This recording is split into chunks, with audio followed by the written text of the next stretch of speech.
What's up, guys? It's Joey and Hallie here, Life Beyond the Jersey, episode 4. And we're going to preface this episode by these stories and these conversations are just parts of our journey. And we're not recommending that you follow our footsteps, but hopefully there's something in this segment that, or in all of our segments, that you can learn from and not make the same missteps that we made. So maybe don't follow us, but learn from us. That's the hope of this.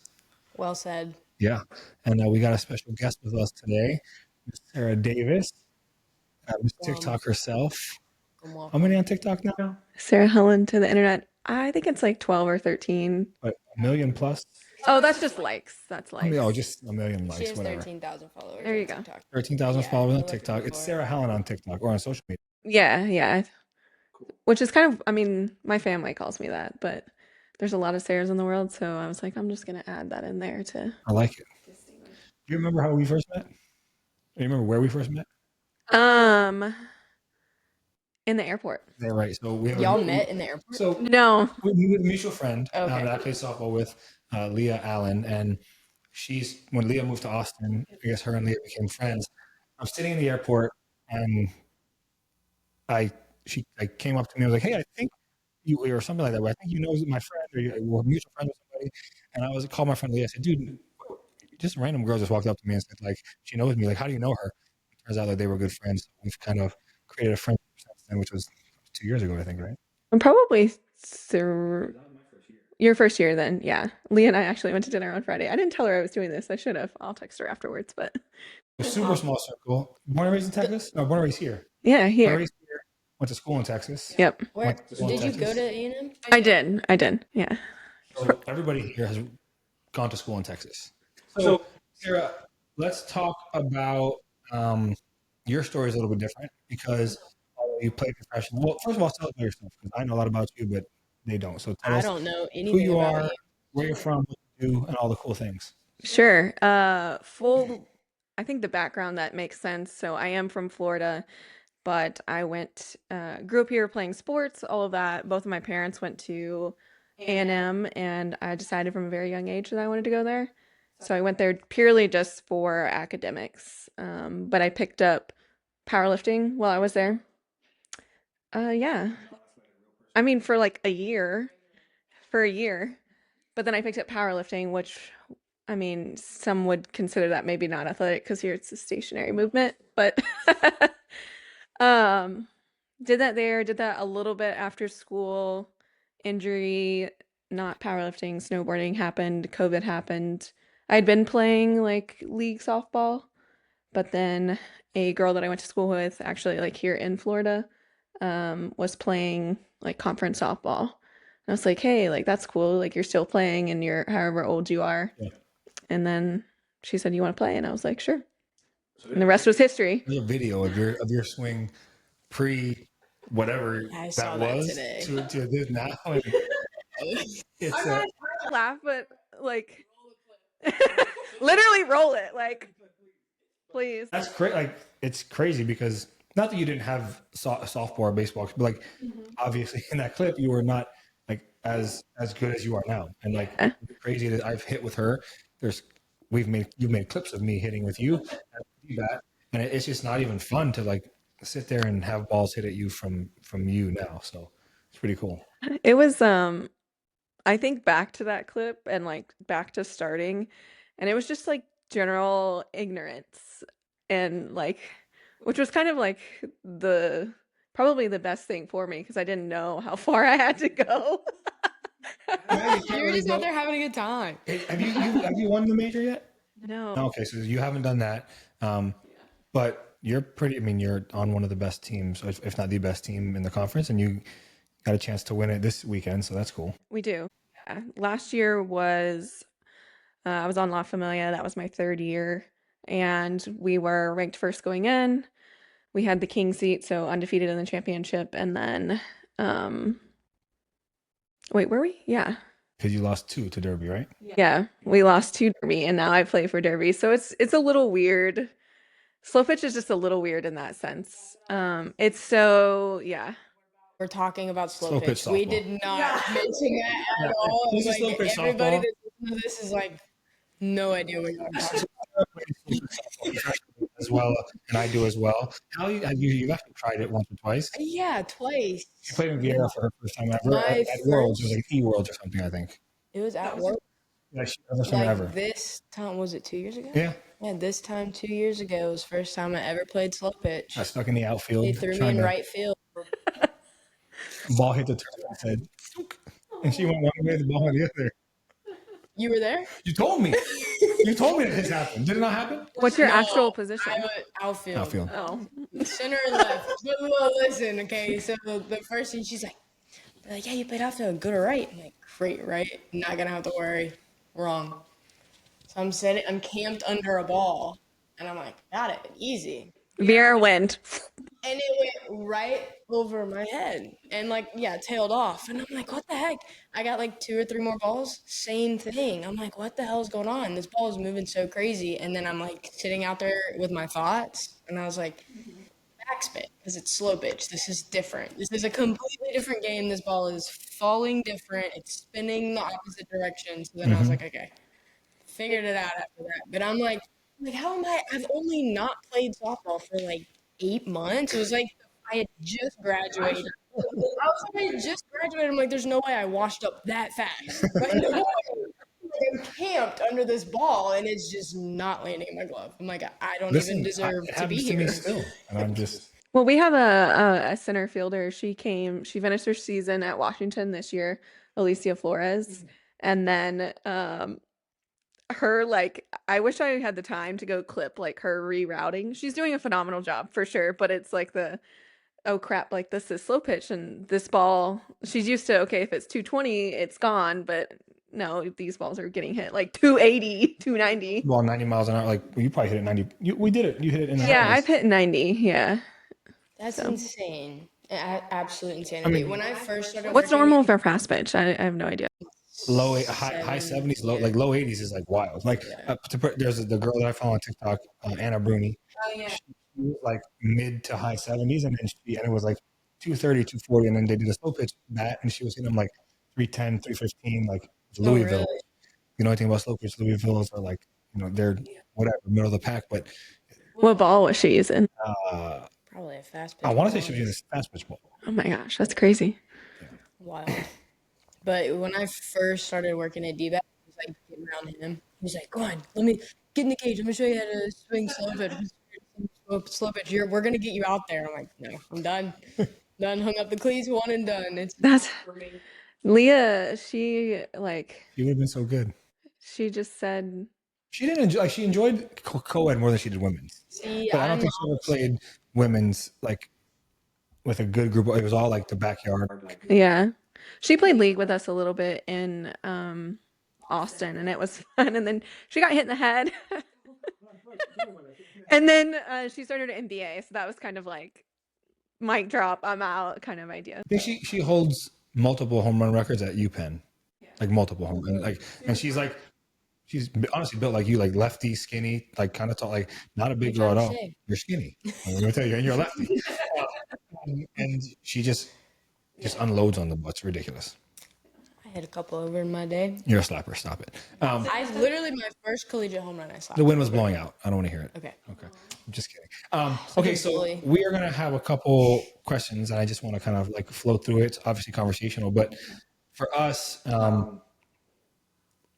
in weightlifting, you guys obviously wore some kind of jersey or something.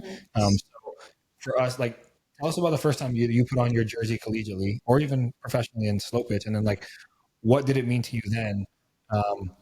And like, when people thought of you or you talked about yourself, like, who was the Sarah Davis in college with the jersey, and like, what was that identity you had? Yeah, so gosh, I think I approached this question initially from whenever I was a kid, and I was like, I don't remember that, but in college, I got out of high school, and I had done weightlifting in high school, which in Florida at the time was the bench and the clean and jerk, because I think they were just scared of the snatch at the time. They have snatch now. Anyways, that started my initial interest in lifting. I didn't take it super serious in high school. I wish I had. But going into that summer, I was in the gym, like in Okeechobee, just, didn't have anything better to do before I went off to school, and carried that through my freshman year. That year, I did not do powerlifting yet. I was just like in Gold's Gym. I remember like getting on the bodybuilding.com forums and like looking at like Westside Barbell and like following different programs and different people and like seeing it. And then a friend of a friend was like, "Hey, you look strong. You should try out for the powerlifting team," which at A&M is just a club sport. And club sports are underrated for lots of reasons, which we can talk about that. I agree. So club sport, and then that we had a sort of a mock meet that fall, like maybe September, October, and then we went to my very first meet in Louisiana. Yeah, it was at ULL, so they have a big program as Yeah, I well. have a buddy that. Oh, was really? on What's the his name? It was a girl. Her name was Mackenzie McEntee. This was probably 3 years ago. Oh, yeah, I She's was. a little bit younger than Yeah, us. okay. Okay. Yeah, I'm not familiar with her, but so went to ULL. We were still lifting in like pound plates, like super the sport is a lot more polished these days, but I can like distinctly remember deadlifting 400 with like the worst form. That should be a video. I don't know. I probably have that video. I've seen you post your big lifts and like Well, this is like my very first meet, and 100-pound deadlift is wild. we'll get into that in a second. more just like and again blind ignorance of like what any of this means. My form was terrible, like just ooh. But at the time it was just like something I just liked competing, and I like competing doesn't matter what it is, and that was kind of like, oh, I'm could be good at this, and then I was like, well, let's just see where this goes. So So while we're on the topic, what are your maxes or what were your maxes? let's not talk about them right now. I feel like I need to qualify this a little bit. So back then there was raw powerlifting and equipped powerlifting. So equipped is with a suit singlet that is like more supportive than say like a wrestling singlet, and knee wraps. That's like the jersey that you guys wear. Yeah. And then you can also use a quote like bench shirt, which is supportive as well, like across the chest and behind your arms. And then a deadlift suit as well, which is like a spring. Like all of this is just like springiness, and you can lift more weight than if you had Listen, without I don't it. care what you're about to tell me weight wise. Whether you're using a slingshot or not, it's gonna be more weight than I've ever lifted. So I could use whatever I No, want. I like the preface because I have seen videos of guys on like TikTok where they're like Yeah. 800 pounds. So like on bench, I see them with a little slingshot arms, yeah. So I'll give you both numbers though. My best raw squat and my best equipped squat. Raw squat, I think we didn't max it quite a bit, but it's probably like 350, 365 at the time. My best equipped squat is like in a competition is 501. So like that's like the difference in weight. That's a massive. This is why I qualified this whole conversation. That's crazy that it's that big of a difference. Like I can see like, oh, it's like a 25-pound, just gives you some 200 pounds. That's more than I can That's squat insane. right now. 200 pounds. That's wild. Yeah. So part of the equipped is the skill of using the equipment. Because if I put you in that, you're not automatically just going to get 200 pounds. It is. You probably have to push into it differently than you would. Yeah, and it's like we call it like dumping. Like if you get out of the groove of like the suit or the bench shirt, like you can Google it. You'll just see like, yeah. So to put it in perspective, my heaviest squat ever was 405, and that was like when senior year of high school. Like that's so. Your max squat is from high school. I never lifted like in college and stuff. Like we talked about this. I never lifted until, that was more of an ego. Like, hey, you're going into football, can you squat? So form was terrible. My dad was spotting me. I looked like an idiot. Like it was the worst thing ever. Put on 4 plates. I was like, never again. So the fact that that's wild. I think it's not mainstream, so people don't realize like how strong people are in drug tested powerlifting for a girl who's about my size, the world record in the squat, I think is like 560 or 570 raw, Oh, raw. Okay. which is it's Which was yours? That's Your assisted. wild. yeah. The assisted world record I think is like 650, 680 So something. you're 100 pounds off. Yeah. Okay, so we got squat. What's Yeah, the squat. So and then bench, I've doubled 225. change probably is. And then in a shirt I've done 363. But so does the shirt have the slingshot? Like, is that? It's like under the arms, right? Like goes under. I can't even get 315 off the bar. My shoulders would just go pop. No, literally, my scaps would be laying under the bench. You'd have to pick them up. I think I'm more proud of like the 225 for a double than like the 360 for 225 raw is not. I mean, there's a stat, and you can probably look it up. There's like less than 5% of how many people can lift 225 pounds like bench press. And I think Female. well, no, man. Oh, man. Oh, my fault. Is like less than like 10% or something crazy because I saw it and it says if you can do these 3 lifts, you are in the top 1% of humanity.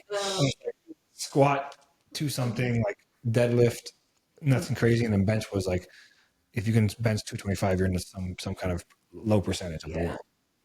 The 363 bench was pretty cool because that was at the Arnold Sports Festival on like the big stage, like in front of like the whole expo crowd. I think there's a woman named Jen Thompson, and her weight class is 138 pounds. She's been doing this for a really long time. She's like a high school science teacher, 45, and she has the world record raw at like 320. That's crazy. Dog. Yeah, you can TikTok her. So the amount of like strength out there is crazy, and powerlifting is one of those sports that the raw part was kind of young. So like we're hitting like all these records, and then this day and age they're just like blowing us out of the water. You said interesting, drug tested. So you guys are like in that sport back then or whatever when you were doing it, you were drug tested. Yeah. Cool. Mm-hmm. And then your dad's?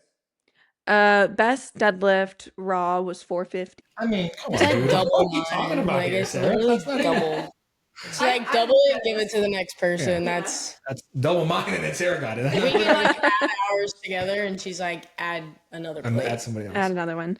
So You get a lot less in a deadlift suit though, so my best there was only like 490 something. only 490. I mean, it's terrible. So as a woman, or I guess female and woman in that space, like I have to guess, maybe I'm ignorant, predominantly male dominant sport back then, or like male dominant segment. Or what was, Yeah. like what made you get into that? That's not like hey, I want to be a deadlifter when I grow up as a kid, like, or I don't want to, I want to be whatever else. But how did you like get into that, and like what identity shift did you have to get yourself ready for those competitions? So super into sports in high school, but it's gonna be a longer story. Since I always knew that I was going to A&M and I knew that I could get in academically and it was like financially feasible for me to do so, I never pushed in high school to like see if I could do it. I wish that I would have. Like I was, 4-year letterman in both sports that I played. Feasibly maybe could have walked on an A&M, especially if I cared like to try. So whenever I transitioned to college and the gym and like I think I don't remember thinking it, but I had considered doing like club volleyball because that was my other sport besides softball. I think I was just looking for something camaraderie, something to do, a team, that sort of thing. So, and then I joined and it was, pretty fun crowd at that point. That very first semester I met 2 of my best friends who I'm still like really good friends with. They don't do powerlifting anymore either, which is kind of funny. And you do like a hybrid mix now, kind of like you do your power lifts, but you're sprinting and you're doing other things to remain athletic, and that's specific to sport. Yeah. Mm-hmm. So do you compete like still in powerlifting or no? No, the last time I competed was 2019. And then in 2020 I dislocated my knee snowboarding. Nice. So yeah, went down like the toboggan, like on the mountain and stuff, like real. It was like the first run of a 4-day trip. Of course, that's how it goes. Nobody gets hurt on the last I've run. never been swaying. I mean, it was my last run, technically. It's like, hey, last run, and then we're heading to the Never say airport. last run. Yeah. That's tough. So, okay, so that was kind of your sport. And then, so the transition out of that, and there's a couple things I want to touch on, and could be just ignorance, but I want to ask, what was the hardest adjustment when that jersey came off for you? And specifically, if we can start with, I know what it takes to like put on weight, maintain weight, the eating of like when you're trying to power lift or trying to just gain weight, period. Was there like a sense of not body dysmorphia, but like now you're a real person. You're in a 9 to 5, like you're not just a college kid running around trying to put up hundreds of pounds. Like, did you go through a phase of like, I gotta learn how to eat again. I gotta learn how to like, or is that not so much for you? Because you were still doing powerlifting. Yeah, so after I graduated college in 2018, and the biggest shift is so powerlifting is technically individual, but in a sport club, like we were together for 3 hours a day with these people 3 days a week, sometimes four. So it's very much like at the collegiate level, a team sport. And you see this a lot specifically with powerlifting. You graduate and you just like instantly lose that, which is pretty common for most athletics. So there was a little bit of that. There's, now I have a full-time job where I have to be somewhere 8 to 5 every day and then go to the gym. And there are powerlifting gyms and gyms geared towards strength. And I totally could have like built and did have like several friends that were competing in powerlifting, but we're not all at the same life stage. We're not all gearing towards the same meet. And I think that was like the biggest thing is like not only, well, so you lose your team and then now you get kicked into the open. So we've been competing collegiately this whole time and as a junior, like at the international level, and that stops when you turn 23, which is usually when you graduate. So now like this goal that I've been chasing, like national champion with my team, like junior world champion, those aren't there anymore, and you've got to chase the open.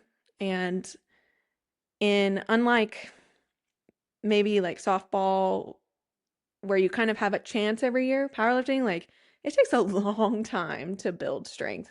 Like funny enough, like the best person in my weight class at the time, in the open was one of my best friends. And it was just a little daunting. Like if I want to, win, like you've got to commit to that. And I somewhat sort of did, and really tried, and then like injuries and COVID, and that was just a kind of a turning point. And I don't want to maybe come back and like that's not the only reason to pursue something is to win. And I think that is kind of what I've realized probably with the transition now, like going from powerlifting to slow pitch. So And I think we talked about too, like, I play because it's fun, but like, I also would be lying if I said like, I play to win. Like, I don't play just because it's fun. Like, I wouldn't be, I don't just, like, I don't like league nights or beer. Like, I just don't. I don't play league night either.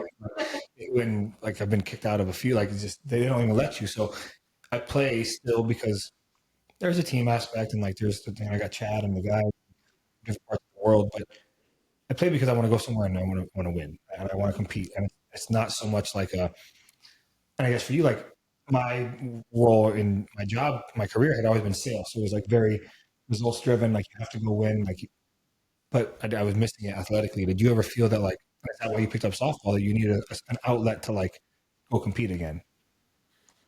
I think I was just looking for that like next thing. Like I never liked the idea of just sitting around. Like I very much enjoy what I do for work, but it's just, you know, Yeah. it's work. And I'm of the mindset that it's there to facilitate like life outside of work essentially. Like I'm not living to work, working to live. So that kind of thing. Going back to like what you said earlier about like the diet and the weight, like even these days, so my weight class was 84 kilos, 185 pounds. I'm very much like mentally tied to that weight. Like whenever I like stray too far above it, I'm like, ooh, like this is not. And there's kind of a, I think because of my muscle mass also, that is, if I get too heavier without losing muscle mass, I just feel uncomfortable, especially now that I'm playing softball. Yeah. Like I just feel sluggish and slow. So I've tried to detach from the specific number, but in reality, that just happens to be like where my body feels comfortable. So what did sports teach you about resilience, teamwork, leadership that you still lean on today? So like what did powerlifting or even softball, like what are some life skills that you feel it has taught you that like translate into who you are as a human being today? Yeah. So I mentioned earlier that I think sport clubs are underrated, and it comes in this aspect because the whole sport club, like, yes, we have advisors.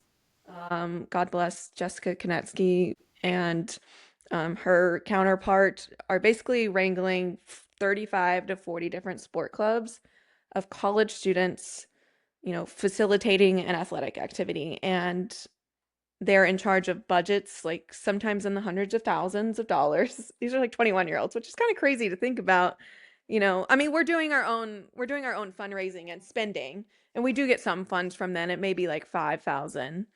Um, but they're like just like that in itself. So I joined powerlifting, and the next year as a part of the sport club, I was a part of like the officer group.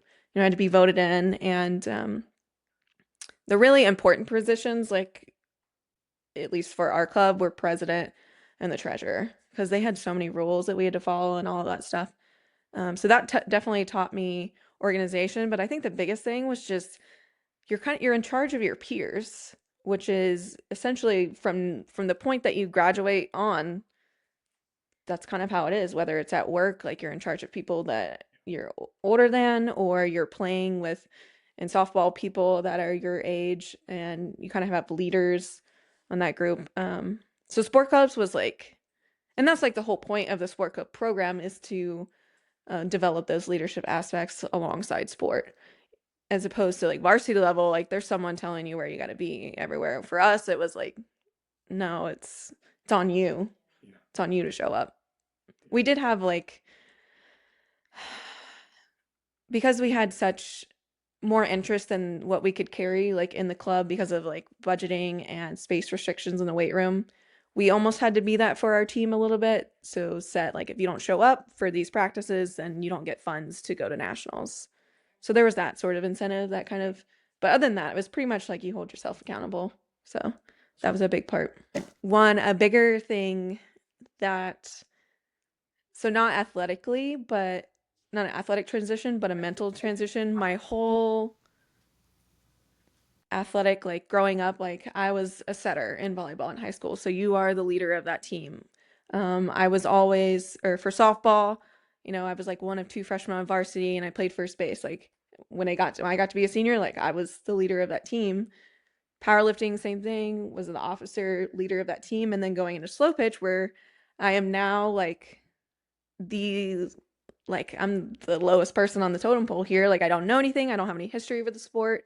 I don't know my knees from my elbows, that sort of thing. So that was like a big transition. And I think my teammates on my first year will say like I definitely put my foot in my mouth several times. But they were definitely gracious with me and have stuck with me. And I'm still not the leader on my team. Like there's a lot of seniority and people play slow pitch for a long time. So that's been kind of a different role, but I feel like I've started to gain like that leadership a little bit, especially on social media now.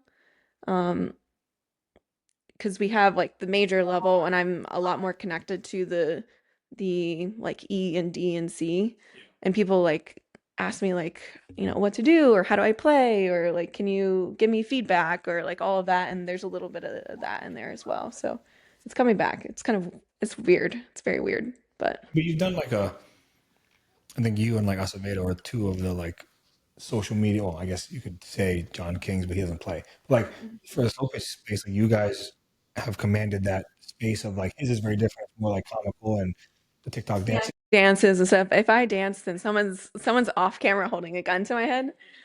or I'm going to be intentionally bad. More about like expanding the game, learning the game, like your journey of you take more batting practice than anybody I know. You need to meet Jess Tolbert. I think she's got me beat these days. I didn't know Jess. Well, she doesn't post about it, but my point is like you've done a great job of taking this platform of slow pitch, which some people do it for fun and we do it for a hobby, but we get paid to do it and or get whatever professionally. You guys are getting paid? Stuff is paid for. Sometimes. I wanted to do that as a TikTok, but I can't get any of the men to do it. I mean, listen, you don't have to twist my arm too much. I'll pretty much do anything for a little bit of social media, but you've done a great job of taking that and like turning it into. I mean, I don't even know. Do you get paid on social media? Like, how has that transformed your life? Like now you can get financially compensated, even in a small way, to like do something you love and like spread the word. Yeah. Funny enough, whenever I first started playing, I wish I had started doing it sooner because I felt like I would have had more of a documentation of the journey.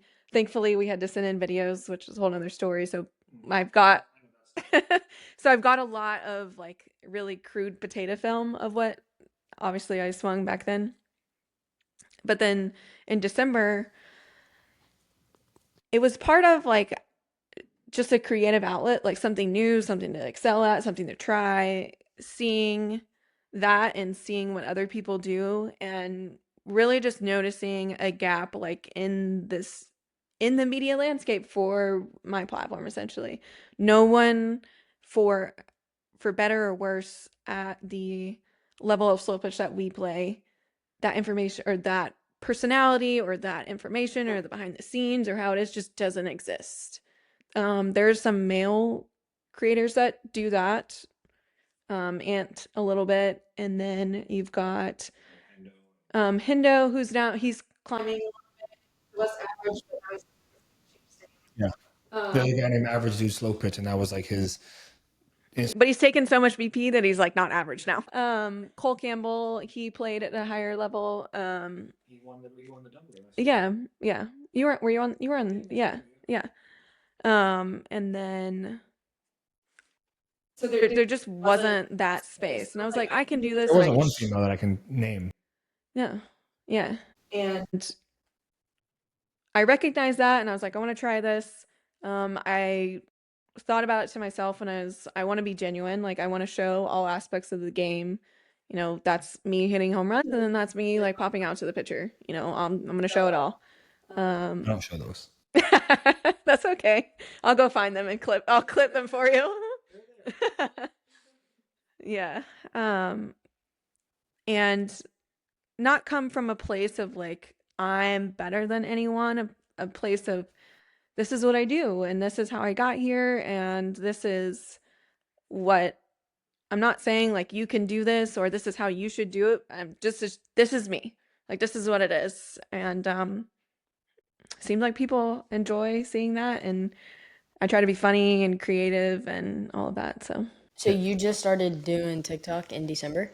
Mm-hmm. Wow. That's Mm-hmm. And I didn't even start Facebook until so TikTok felt less scary. Because I can agree. Like I hear you there. In the beginning, and even oh my god, Instagram's worse too. I was definitely the media journey has also been a growth point for me, like my personality wise. Not that I wasn't willing to like talk to people or conversate or anything like that, but posting on TikTok felt low stakes, low risk. And then once I started getting there, and then there was like half a second where TikTok got banned, and I was like, okay, well, I'm gonna post on Instagram and Facebook.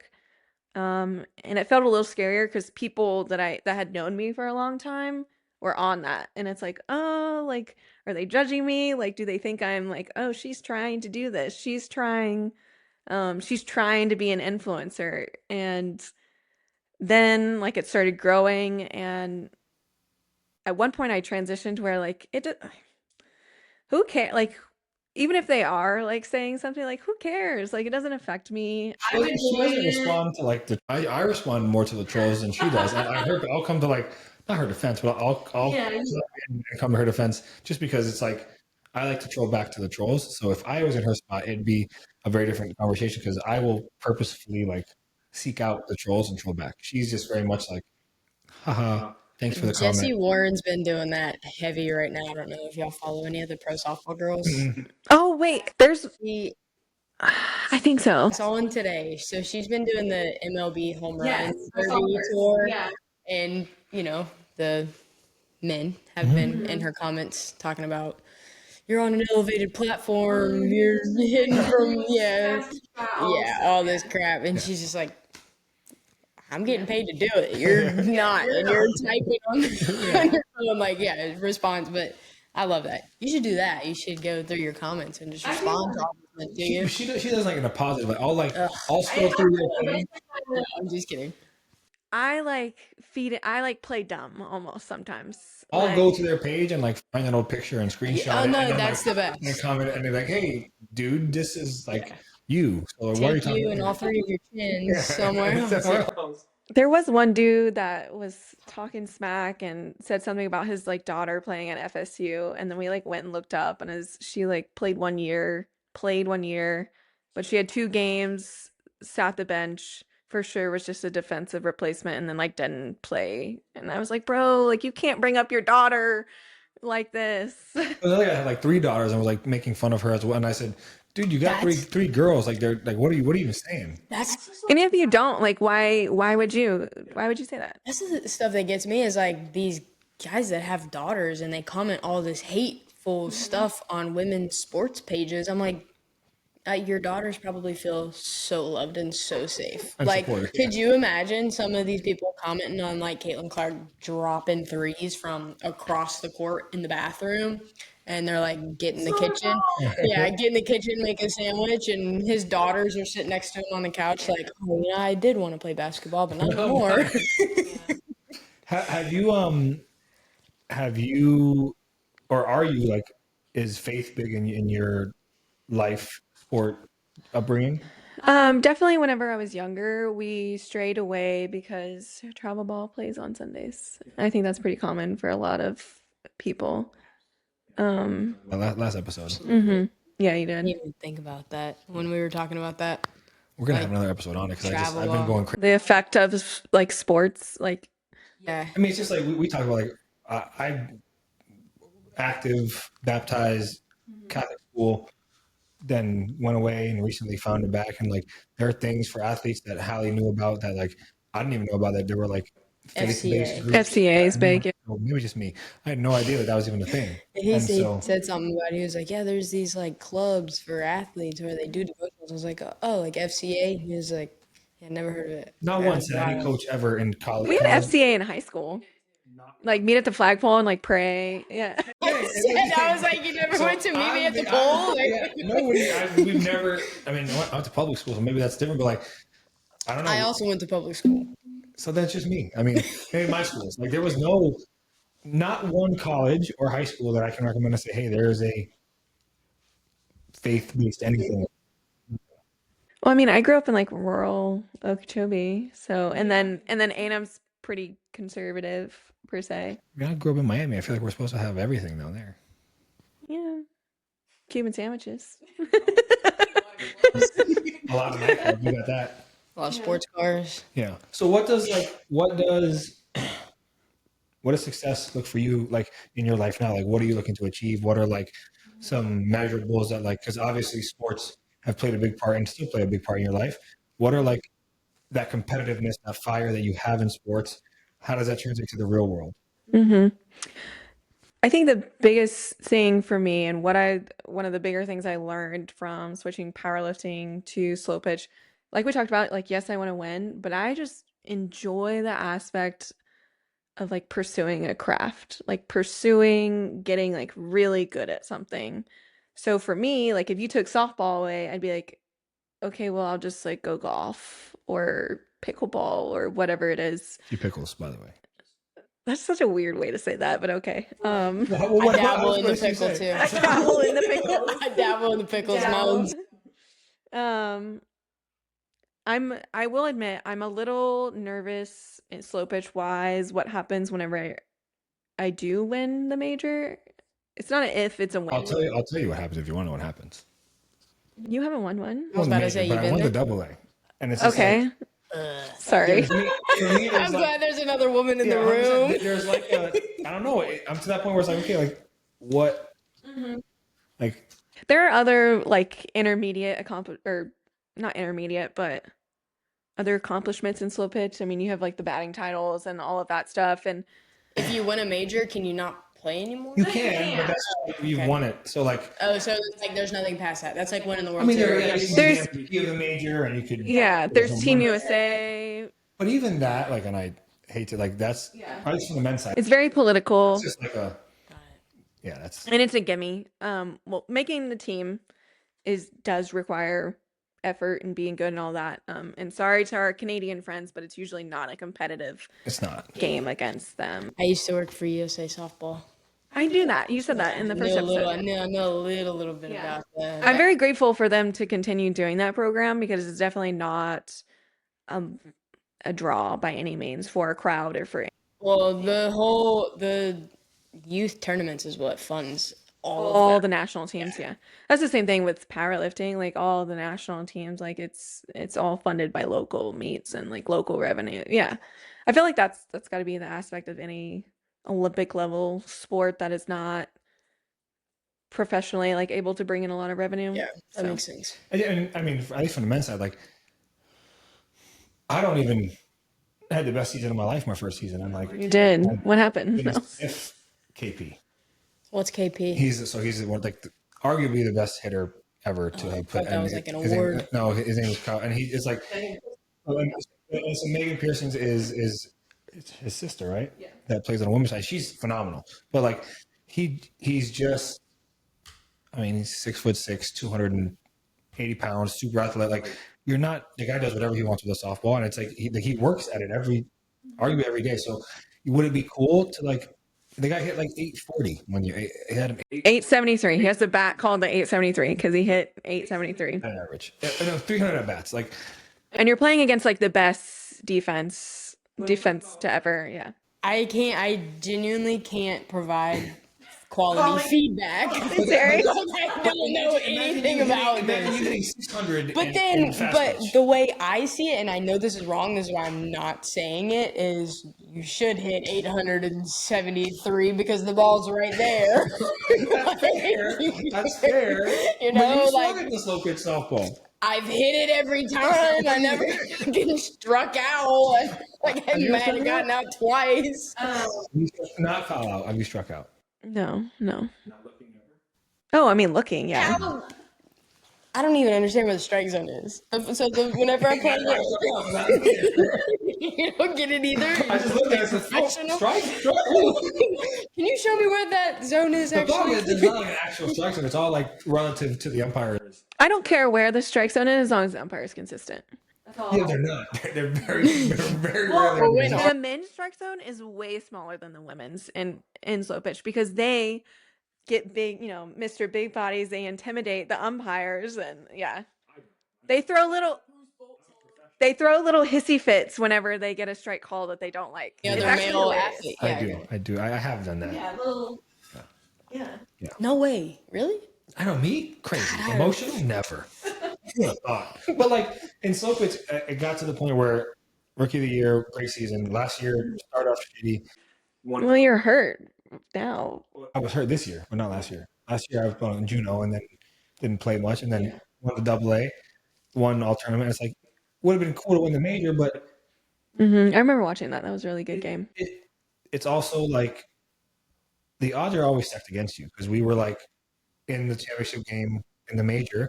We were 5-0. The team we were playing had lost, but they get home because they were a higher seed. So even though we're right, doesn't make any sense. Anyone that's played sports, but that's just how it works.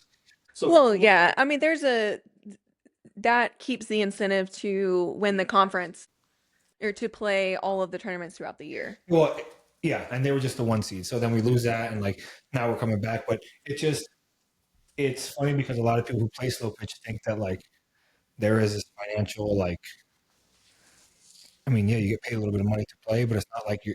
I mean, There are easier ways to make money than spending every weekend at the softball field. and listen, like the people that then they do this like long haul bombers, like home run derby thing. Like, I would love to go to a major league stadium and hit in front of people, but like that's not replacing a 6-figure income. Like, unless you're one of the very few like people who have your own bat. Like, but that's not. I mean, KP still gives lessons. Right, so he's still like, and he's Yeah, arguably the face of slow pitch softball, but he gives lessons and does a lot of stuff. So it's not like he's some. He's the face to us. Going back to the social media game, like he's the face to us, but to you take, the top like 1% out, and nothing against him, but they don't. If I say Kyle Pearson, no one's like, oh, you know him. I have no clue who that right, is. exactly. But if you go to DBAT, his face is on the wall at DBAT because so him, Josh Riley, and Phil Mack, because and Travis Clark. You're a Rawlings. Yeah, because we're a slow pitch Rawling, and he's the face of Rawlings for the slow pitch side. So like Still you would couldn't know who point you would not know to who who he he is. is. Right, but I do, and his face is all over DBAT. Not all over, but it's in the facility. Okay. Next. We've talked enough about this guy. Yeah. Anyways, so the do you slow pitch make space money is so, on like- TikTok? Yeah, we never answered that. Yeah, so the social media like monetizing stuff has been an interesting world that I've like recently stepped into. So you can't monetize on TikTok until you're 10,000 followers, and you can only monetize technically on views of minutes or videos that are over a minute long. So all of those like viral, very short clips that you're seeing are not inherently bringing any money in. On You didn't know that? I knew that. Okay. All right, you scared me for a second. I was like, dang. yeah, which is crazy to think. Yeah. That's why they do that though. They want you to get money from brands and Yeah. elsewhere. They don't want their ad money going to you. Cause like if we advertise a video, we're paying TikTok, right? So like they're making money. They don't want to give you some of that money. Right. They know that videos under a minute aren't doing what. Yeah, they're not creating sales and stuff. I think, yeah, the other avenue on TikTok is like the TikTok shop, which I just like on principles refuse to do. Well, on principles of I refuse to market anything that I wouldn't actually like. Yeah. Which, with bats can be a little gray area but I will openly say like whenever I do get a bat to review, like I say, like, am I going to game it? And the answer is no, because it's not better than the one that I've been gaming. You're a little bit of so she posted this. She's like, I like this other bat better, but I'm not going to swing it because I've been swinging the same bat all year, and this is the biggest tournament of the year. Yeah, no, that would just be silly. That would be silly. I wouldn't do it I'm either. allowed to change a bat before Worlds, so here it is. Are you playing in Worlds? We play the same. Oh, she plays We're the weekend before y'all. Y'all are. the weekend Oh, but before you us. are playing though? Yeah, so they play in Vieira, and then we play the next weekend in Vieira. Interesting. Okay, cool. They put them after everyone because they have to take away the temporary fences. And it used to be a cool tournament where like everybody would come watch and it was all together. Now there's literally like wives and nobody. I thought the men's like GSL like A and B is still there. And B is still there, but like it's not. From what I've heard, it's not what it used to be at like Disney, where it used to be at Disney, where it was like all together at one time, and then the final night it was all in the big stadium, and then people would just watch. And now there's like 30 people. Man, you don't get to play in front of people anymore. Listen, thousands of people watch online though. Yeah. Or 1,000 maybe. That was the coolest thing about the conference championships was they co-hosted it with a like John King's tournament that was happening, and we had that game that we played against Juneau at night on Saturday night where we're hitting collectively both teams hit 28 home runs, which is unheard of, probably a record. In women's, that's like not a thing. And we had like a great crowd, and people still like message talking about it and stuff. It's kind of crazy. It's cool when the women do it. It's not really that cool. No, it's really cool because like listen, I literally have pitched to her, and it's just not fun to sit there and get the balls hit at you. Yeah, it's not. Well, you have a face that's nice to hit at. No. I did. It got that was whenever I first started. It got lots of views, and I thought I saw that one today. I did not realize that was you. When people shit on me, it gets a lot of views for some reason. So yeah, it's just whenever I hit middle, people like those. The one I hit Mason with, like that got tons of views. We never finished talking about how much. So not a lot. The The answer is not a lot on TikTok. I mean, it's less. I'm gonna have my best month yet, and it's like less than $200. And if you've Oh, seen like how wow. many times, because I don't post, like it's very hard for me to post longer than a minute. It just takes a long time to edit, and usually those are like bat review videos and stuff. And generally, those are always going to be lower, like lower view and stuff, lower Are views. you getting sponsorship deals though from like big name companies? And So I have Rawlings. I swing Mikan under Rawlings, and whenever they said like, "Hey, we'll sponsor your equipment this year," I wasn't really. This was like back in December, and I didn't like really have the views and stuff, and well, I wasn't really posting. It was kind of like you're decent enough at the game that we will give you this, because I think last year I was, I don't know, 12, top 15 in on base. That's what we care about in slow pitch. and it's um, news to me. um, and then, it started taking off, and then they started recognizing that more. So instead of just getting equipment that they knew that I was going to use, they would give me bats to just, see how I liked them, post about them and stuff. Some of the distributors, like they'll get exclusives and I can get those as well. But I'm generally limited to Mikan, which, I mean, that was if I had to choose, that was what I wanted to swing this year. So, That's awesome. yeah, it's nice when those things line up. That's the easier, revenue is brand deals, like quicker. 1,000%. Do they pay you a revenue or a retainer as well, or just gear? Not for me specifically. Other athletes definitely do have, that's what we kind of talked about, like getting paid. Like some will, in slow pitch, you can get paid by the specific team you're on, which is pretty much only common in the men's side. That gets promised a women's team right now, but it's very rare. Doesn't actually happen. Gotcha. Women usually get paid from the brands if they get paid from anybody. Yeah, so they'll get, I know some people have gotten 5 to 10 a year, thousand. Whispers of higher numbers. I can't confirm. And sometimes it's like we'll give you 30 bats and you can sell them, and that's it. So like if you want to make money, you can sell these bats. Cool. Yeah. So that's how they get around like maybe some of their marketing budget or something. The problem is it's just gotten so like watered down where it's like everybody thinks they deserve what, and truthfully, it's a lot of the brands are not cognizant yet of like it doesn't really matter what you do on the field that is going to sell. Although that in the off chance comparison and Flip and like Harvey, like that'll sell a bat. But in my opinion, Ant will sell more bats than anybody because he's liked on social media. He's got however like Sarah would sell if she had her own bat, probably way more than whoever. Well, it's like we have a creator group chat for that draft that's coming up in November. Are you gonna draft me or what? You're not even. I know I'm not a creator. Yeah. Well, and you didn't register. No, but like, slide me in. I can't. I don't have that. I don't know. But there's a guy. I really want to hit Let hefty. her talk. At Too Hefty. Yeah, he knows what I'm getting at. There's a guy who his social media name is Too Hefty, Josh Miron. And now we're gonna give him clout because yeah, we're talking about him. He's not, obviously it's a whole persona. Very like outlandish, very like in your face, like talking smack, like he's a pitcher, so he like wants people to hit at him, all this stuff.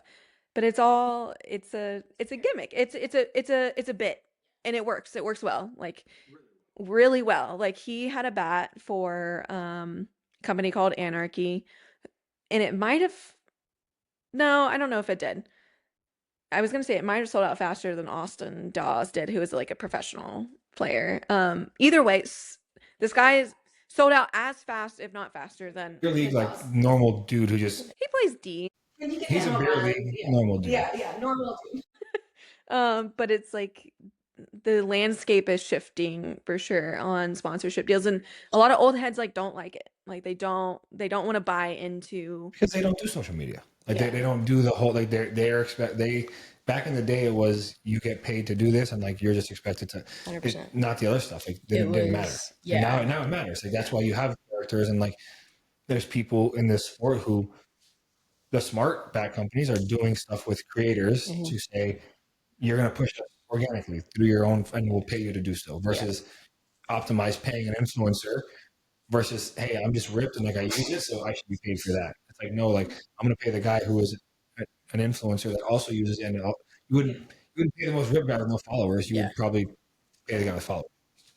Yeah, That's there's just how. definitely there's definitely people that are disgruntled about that, and someone who I'm not gonna say who like old school guys will be like, I can't believe those people would post that or would take pay someone to take photos of themselves and stuff, and I don't I mean I've done that, and I don't try to come at it as a place of like vain and like look at me play this sport. It's like I'm trying to share the experience of what I'm doing. Fun. You love it. You want to share it. Yeah, and I feel like I get a few. I mean, I could look at just like messages of like you've helped my swing, and like I really like it. My I've been able to transition from fast pitch to slow pitch a lot easier, and like those, I'm like that is really cool. Yeah, that is cool.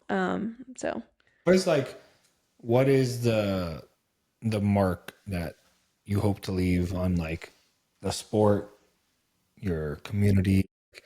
What is your, I don't know, like what's the mark that you hope to leave? um, I Or what is your goal with it all? sure. I thought about this the other day in like my work life as well, and I think my leadership style is like lead by example, and that example is hard work. Like I truly believe I can do most things with enough hard work, and I try to convey that essentially. It doesn't matter what it is, you know. I think that like if I had to sum it up in like one sentence. Um so That's cool. That's cool.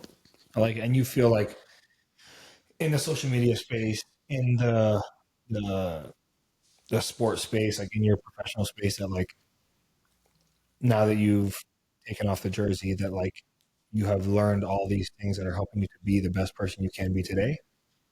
Or like, do you feel like the athletic part and all the stuff you went through as a collegiate athlete and even now, like, does it play a pivotal role or is it just kind of um, part of who you are?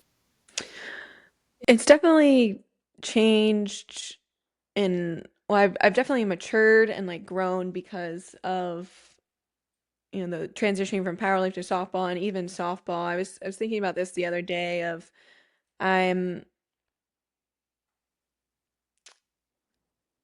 the experience of being somewhat in out in front of people now. Like you can very it's easy in slow pitch to hide your mistakes, to hide how well you're doing, to hide that you're doing this, and no one really cares. But now I have to showing like both my success and failures is definitely my confidence has grown. That's definitely translated into my like professional life as like a working professional. So I'm a civil engineer during the day. Um, I was gonna see if it was gonna come up. I wasn't gonna I put it out was there, but I was wondering, I gonna was see if sitting it was here gonna come wondering, I up. was like, did she say it? And I'm just, I don't. It feels like bragging because everyone's always like, "Wow," and I'm like, I. It just feels like bragging. So I don't think that's bragging. I mean, that's what you do. Like, Yeah, it it's is what what you I it do. is what Yeah, I you do. worked who you hard are. at it. Yeah. And it's giving me more confidence in those arenas because I'm at the transition point, definitely in my work life now, where I'm gone from, in the tech space, they call it an individual contributor to now I'm like managing people and managing projects and interfacing a lot more with, you know, people that make like really big decisions for the company that I work for. And that just the confidence that, this is who I am. Like I have more confidence talking to people, having conversations, saying what I do know, and then saying what I don't know. And that started from, be like, hey, I don't really know what I'm doing in slow pitch, but I'm gonna figure it out. So, um, That's awesome. and you think like, do you contribute or attribute a lot of that like confidence because of the space where you are in sports and you're so confident in that and you've had success, so now you're more confident in like stepping outside of your shell professionally, where I'm assuming, and again, the engineer space, is it male dominated or is it female dominant space, or is it, yeah, no, it's definitely male dominated. and then does that like, do you feel more confident because you've had success in other areas where you can just authentically be yourself and show who you are regardless of the uh, perception of the public? Yeah, I mean, I wouldn't say I'm definitely myself at work. It's like a my mom was laughing today because I was working and she's like, that your corporate voice. And I was like, I mean, it's definitely true. There's definitely a professional, side of everything, but confidence and one thing even whenever I first started playing, I actually hid it at work a little bit just because it seems weird. Like I had to qualify like why I was doing this or why I was spending so much time doing this. But now it's like, our COO has I gave him a border battle ball and like signed it for him. It's like in his office next to a ball that he has from the College World Series. So our company is quartered in Omaha and they like helped like with Charles Schwab Stadium and stuff. So it's just like funny that, in his mind I guess that those are on the same plane. Well, That's when cool, my though. dad first met Shelby, he and he found out that she played for Team USA. He was like, "Oh, I know 2 Olympic athletes," and we had to like tell him that it wasn't like Wasn't it's not the that? Yeah. Olympic USA team. Yeah. It's just like, but yeah, I mean, it's funny because like when you start to talk about in those scenarios of like, I play a sport, I do this at a high level, like we talked about like the C-suite, the women in C-suite, like executive positions, predominantly come from an athletic Athletes. background or something, some kind of was in the 90th percentile, 91% of 91% women of in the yeah. C-suite position or that hold a C-suite position were hmm athletes. That's crazy considering it's even how hard it is to get there. I can't even think. I'm trying to think of our C-suite and maybe a couple out of 8 or 10 if I had to think. But yeah, I did the same. I used to qualify slow pitch and even powerlifting all the time because powerlifting isn't in the Olympics, it's in the World Games. And I went to Junior Worlds. And I tell people like, no, it's not in the Olympics. It's like and that and But stand on the mountain, try and catch it, and you'll understand why. yeah, But yeah. you won't catch it. That's cool. I mean, heck, softball fast pitch is only in the Olympics a handful of times. I mean, I tell you all the time, like I don't know if you know this, but maybe you did from our podcast. I had never done a lesson until I opened do that. I had never done a baseball lesson. I had Really? never done a softball lesson. I had never I've done. never done a lesson either, but people are asking me for slow pitch, and I'm like, I don't feel qualified. Well, See, and even okay, then, have you seen the clip from Alona Mar where she's like, women, they never think they're qualified for something. Like if somebody walked I up, always think you're yeah, like if somebody That's walked up weird. to no, literally, it's like if somebody walked up to a woman and was like, "Hey, will you coach this Pop Warner basketball team?" She'd be like, "No, I never played in the WNBA." But if they walked up to a dad and was like, "Hey, will you coach this Pop Warner team?" He's like, "Oh yeah, I've never touched a basketball a day in my life, but I'm qualified for that." But that's I just how believe it it. is. It's just. I think it's just how we're taught to see the world, like Yeah. growing up. So if you did your first lesson, I mean, how long had it been since you had played college baseball? Or I graduated in 2015. He gives more softball lessons than baseball. I give like there are I did see. two. I give 2 boy baseball lessons weekly, and I have Ella, Madeline, Grayson, Ansley, Kenna, Yetter when she's here. Yetter when she's here, Veronica when she's Veronica here. when she's here. Oh, that's awesome. Like 2 of the girls that, and I met them. They're not in college because of me. They're far. I just happened to meet them when they were going. So 2 of them are in college now. Kenna, who's 16, is a senior, coming into UT Tampa. How is she a senior at 16? Skipped 2 grades, I think. Casually. You know it's gonna be great when she's a freshman and she's signing all of her NCAA And papers. her dad's They're gonna gonna sign have to mail them back to her dad Just to to sign sign them for her before they send them. The worst part is, so I went to school when I was 17. I didn't skip a grade. I just started early, and you just like you can't even go to the bars, like much less drink. You just like can't get in. Not that that stopped me, but Don't do what we did, but learn from our mistakes. Yeah, But yeah. jokingly, I was like, dude, have you considered just repeating senior year? Like, She has no need to do that. no, she doesn't need to do that. But it's like, if she got a commitment, if she got an offer from West Point and UT Tampa, those are her, as a 16-year-old. So just imagine if you had a year, Another like year if of you were physical a year, growth. Yeah. or even if you were like a later year, like so. I mean, listen, if I'm the coach at UT Tampa, I'm redshirting her and making her because she's going to stay there for 4 years. She's going to Dude, be it's so good. Tampa. It's not. I know that. I Texas. know it's not going to happen. Like, But I know it's not going to happen. dude, But it's like, a can you decent. imagine? So she is a power lifter. at 16. She does it for high school sport. Um, Catcher, just like absolute, just Dog. dog.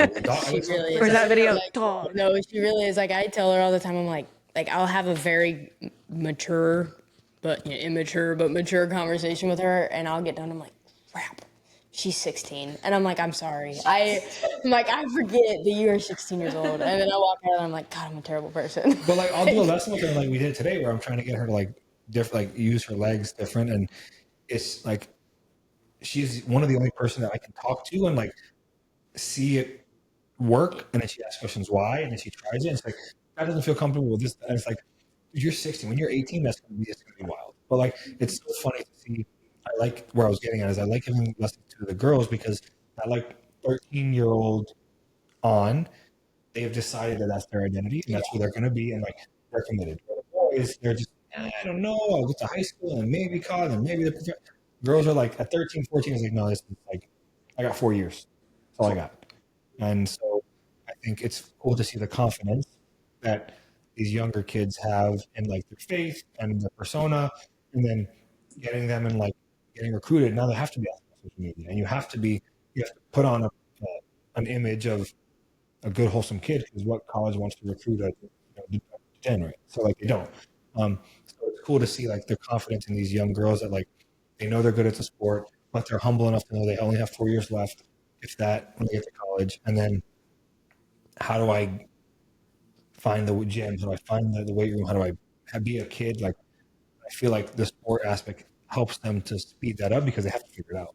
Because you guys as women, like you have 8 years once you get to high school, and then your career is arguably over. Unless Have you been following like Brie Ellis's like journey? It is it is inspiring, but it's like your heart like feels for Oh her my right God, now. I want to like just give her I've a sent her like hug. 4 DMs about like, hey, Yeah. like you should definitely be on our podcast. She and you said should she listen to mentioned it. something about starting a podcast. She did. But like I get it. She started posting that like right around when we started. I had a horrible time post grad. Like Mm-hmm. so bad.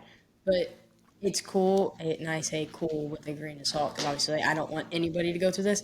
But it's cool to see her who has a platform be able to talk To about it share it, and yeah. people are actually seeing it And she's now. still playing too, and it's just like that her she said like her identity is wrapped around like being able to hit a yellow ball.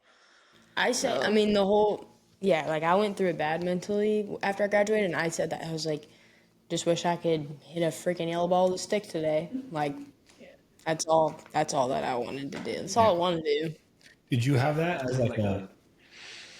I mean, It was obviously a sport, and it was obviously a team sport, but it wasn't like baseball. You're on 24, 30 guys like for 4 years, like locker room, all those things. Football, even worse. Like, but did you ever have like a withdrawal aspect of it? yeah, like I mean, just moving out of college, like I said, I found two of my best friends on the team, and you're with them all the time, and I lived with one of them, and I had dated a guy that was on the team for a long time, and that was a right around like a split whenever that happened. So it's just a lot of change, and it's just like, yeah, you just figure out who you are, what you want to do, and I thankfully had a support system around me. I don't know if I shared that ever,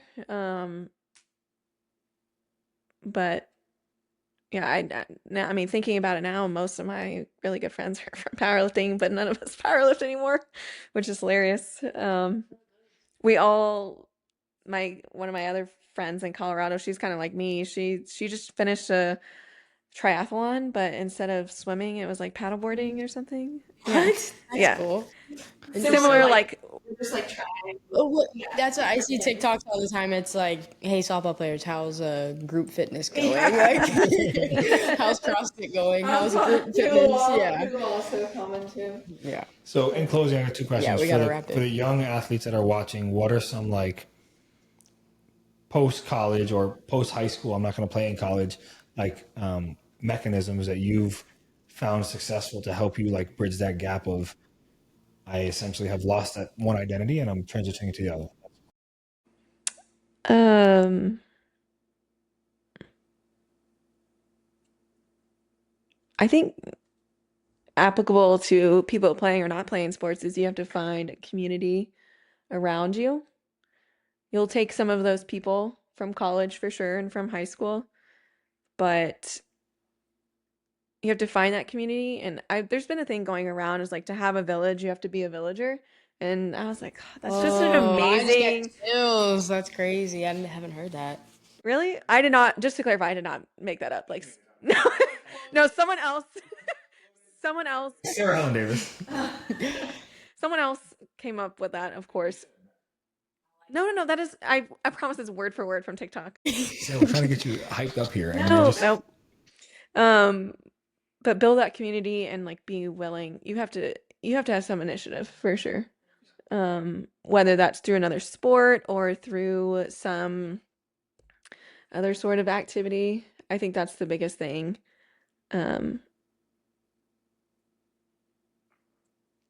Yeah.